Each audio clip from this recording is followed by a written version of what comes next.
நானே கஷ்டப்பட்டு எனக்காவது டயட் இருக்கலான்னு இருந்தேன். என் கணவர் வந்து சும்மா இருக்கிறதில்ல. இந்த மாரி எதையாவது வாங்கி குடுத்து என் டயட்ட ஃபுல்லா கழிச்சு விட்டுறாரு. நைட் 12 மணி வரைக்கும் முழிச்சிருந்து வேலை செஞ்சுச்சா புள்ள.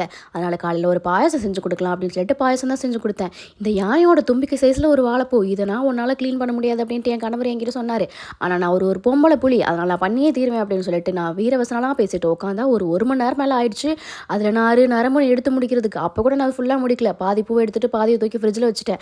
பண்ணலான்னு பண்ண ஆரம்பிச்சுட்டு வாயில எடுத்து வச்சா ஒரே புளிப்பு. என்னடா இதுன்ட்டு சரி எதையாவது போட்டு மேனேஜ் பண்ணலான்ட்டு மாங்காய், தேங்காய் எண்ணெய் எதையோ போட்டு மேனேஜ் பண்ணி அவுட்புட் நல்லா வந்துருச்சு அப்புறம். ஜோகட்டி உனக்கு ஒரு சர்ப்ரைஸ் இருக்குன்னு கொண்டு வந்து குடுத்தா. அதுதான் சும்மா அதில ஒண்ணுமே இல்ல. இருந்தாலும் நம்ம ரியாக்ட் பண்ணுமே.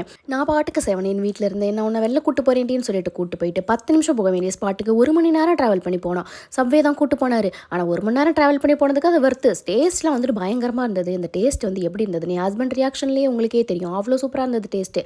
அது எல்லாத்தையும் சாப்பிட்டு முடிச்சுட்டு ஜோவும் வந்து ரொம்ப என்ஜாய் பண்ணி சாப்பிட்டா. சாப்பிட்டு முடிச்சுட்டு பார்த்தா அதில ஒரு லாரி குப்பை. அது எல்லாத்தையும் போட்டுட்டு கிளம்பிட்டோம். மேப் எடுத்து பார்த்தா ஃபுல்லா செவன்னு ரோடு ஃபுல்லா அவ்வளோ டிராஃபிக். நான் உன்ன குறுக்கு வழி பாதையில கூட்டு போறேன் அப்படின்னாரு. வாழ்க்கையில எப்பவுமே குறுக்கு வழியிலலாம் போக்கூடாது அப்படின்னு நான் சொன்னேன். நான் என்ன வழியிலே இறக்கி விட்டு வரேன்னு வாய மூடி வீடு வந்து சேர்ந்துட்டேன்.